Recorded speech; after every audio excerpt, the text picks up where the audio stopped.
Good Wednesday morning, Northstate. Preston, Donion here with the latest on wildfires across our communities. I want to start you off in Orland. This is one that popped up overnight early into Wednesday morning. This is called the Creek Fire, and it's kind of got those hot spots clustered around the Stony Creek area, just north of Orland proper, and you see that just off to the east of I-5. Now, forward progress has been stopped on this fire, and it's about 50 acres, but a significant one that popped up overnight, so you may be seeing some smoke in portions of Glenn and southern Tehama County as a result of that incident.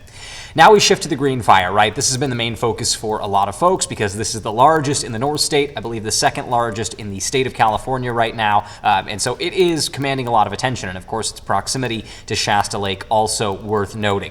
Here's what we're seeing out there. You notice those hot spots in red are the newer ones detected early this morning. The yellow ones or the orange ones are a little bit older. Those were detected about 12 hours ago, going back to late last night. So these flyovers happen 4 times a day, and those red hot spots indicate where that newest activity popped up, that flyover somewhere in the 2 to 4 a.m. window, and you can see we have seen a lot of that hotspot activity concentrate on the southwestern and northeastern flanks of the fire. So there's that creeping element, right? The kind of creeping, slow-moving backing motion, right? Where it's going against the flow of the winds. And so that's what's happening along the southwestern kind of portion of the fire. So if we kind of zoom in on this, you can see those hotspots continue really all around that southwestern flank. We did see a spot fire go across Sulanharas Creek. That is this little polygon that you see here. I'll use my pointer tool. So right about here, you are seeing this little separate fire perimeter here. Now, this is a spot fire that has been stopped on the west side of Sulanharas Creek, but you have seen a lot of activity here along the Sulanharas arm of Shasta Lake, and that's kind of this portion of the water right here. So we are concerned about, potential activity in this area. There has been a lot of effort to protect the Pitt River arm and keep things on the north side. That's a huge, huge goal for fire crews. So that is really, really important. And then I'm going to drift this camera back up a little further to the north, and we're going to take a look at what's going on here with this kind of funky arm. And so apologize that the dots kind of move a little bit on us, but what we're looking at here is the efforts by fire crews showing up on the perimeter. And that's what's interesting, right? So this whole kind of spindly arm that sneaks down, this is what we've talked about the past couple days. This is a firing operation by fire crews to create a fire line. So they've been dropping, via drone, these ping pong ball type fire devices that help ignite fire along what is Rip Gut Ridge here. That's this line.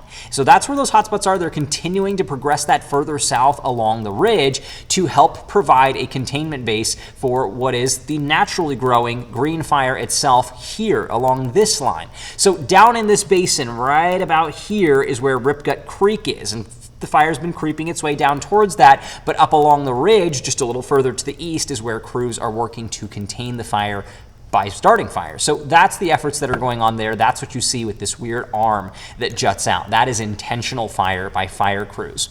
Now, I also want to talk about some of the other boundaries that are out there, and we're going to kind of zoom up a little further north. That polygon that you see in gray, that perimeter here, this is the Shoe Fire from October of 2024. And notice that that runs right up against the northern edge of what is the Green Fire right now. So that is providing some level of containment. It doesn't necessarily draw the line completely, but with all those fuels that were exhausted in that 5,000 acre fire last fall, that does provide a good natural boundary. And you do see here that the Brock Mountain Road has been a pretty good containment point in some stretches further to the south and west. That hasn't, but they've been able to contain along here. And of course, Sulanharas Creek is also part of that containment line. So that is something that is a natural boundary that fire crews are working along, but I wanted to show you that context that the Shoe Fire was here just north of that perimeter, and of course now the Green Fire mapped at over 15,000 acres is triple the size of what we saw the Shoe Fire max out at. And that was a pretty significant fire late in the season last year. So just to give you that context and show you how those perimeters compare. Now we're looking at the Summit Fire. No hotspots detected on this one. Great containment update from fire crews yesterday. You saw some of those evacuation orders and warnings lifted, and so that's a huge positive. We're really not seeing much activity there in the Marble Mountain Wilderness anymore. And now we shift to the Butler Fire. This is one that has been very, very active as well, kind of on the same growth scale as the Green Fire, now at 9,000 acres, and you can see that growth in a variety of different directions.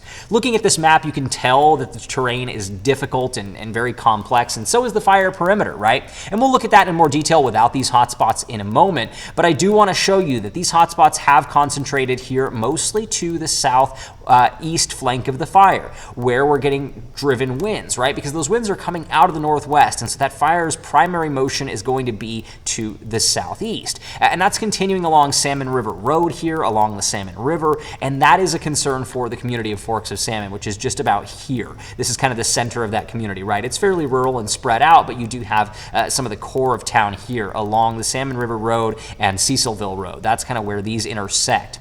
So Forks of Salmon is an area that we have seen evacuation orders put into place because of that active fire behavior yesterday, and we expect to see that continued growth to the south and east as the day wears on today, and that'll be a concern. Now, we talk about the rivers when we went over to Shasta Lake, right? The Pitt River, a very good boundary for containment. The Salmon Rivers, where fire crews have done a fairly, had a fairly decent amount of success in containing things here along the eastern boundary of the fire. But in this kind of lower terrain and through this valley, we can funnel some of those winds, and that may accelerate fire growth to the south and east. So that's a concern with the Butler Fire. Now, you also notice some activity kind of growing up here towards Orleans Mountain in this general vicinity and right along towards the Humboldt County line. That'll be worth watching, but most of the fire activity, again, focused in that kind of southeast quadrant of the fire and along those flanks. So that's the setup with the fires and their hotspots. Now turn you to those perimeters to look at the Green Fire and distances to some communities. And I'm drawing that line for Montgomery Creek away from the containment line fires that were put out there on Ripgut Ridge, but instead towards the natural boundary of the fire, closer to Ripgut Creek. And you notice these numbers have come down a little bit since our last video, right? We're under 7 miles to Montgomery Creek and under 6.5 miles to Round Mountain. And these are pessimistic numbers, but you are, again, having that natural boundary of the Pitt River as a main focus is going to keep this from getting too problematic. As long as fire crews are able to hold that, we're really not going to have to be too concerned. And of course, with that work on Ripgut Ridge, they're working to really shut down that eastward spread that's helping shrink those distances, at least in recent days. You notice the Butler Fire, we do have some increase in proximity to the community of Forks of Salmon, right? That's where you see that now under 2 miles, and that's why that evacuation order is out there. And further downstream from that fire spread, you've got some evacuation warnings also in place. Thankfully for the communities of Orleans and Selms Bar, we haven't seen an increase in fire activity towards those areas, so your distance to the fire perimeter hasn't changed, and that's a positive. But Forks of Salmon is probably the closest community to a fire in the Northstate. Of course, there are some smaller enclaves in there. We talk about the Butler Flat community, the Nordheimer campground. All those areas are very near to the fire, and they have done structure protection very diligently in those areas. But in terms of an incorporated or census designated place, Forks of Salmon is going to be an area to watch very closely with that continued fire activity to the south and to the east. And here's how those winds are going to drive that fire behavior throughout the day today. You're getting a little bit of an offshore breeze this morning, and that south wind's going to funnel its way up the valley into the afternoon. And so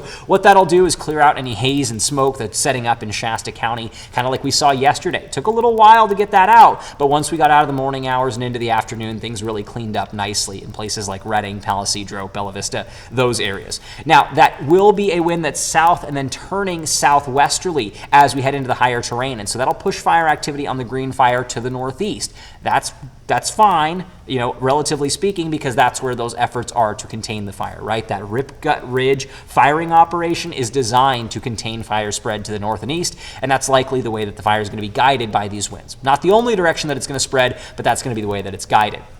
You do see a little bit of an onshore flow out there over the Butler Fire, so that'll help keep clean air in places like Eureka, Crescent City, and Orleans, but you are going to see that kind of funnel fire activity a little bit further to the east, southeast as we head through the day. So that's something worth watching there, right? Look at those westerly winds out there through much of western Siskiyou County. So that fire progression to the east will be an area of concern. The Salmon River is a natural boundary, but with the terrain that may be funneled a little bit further to the south.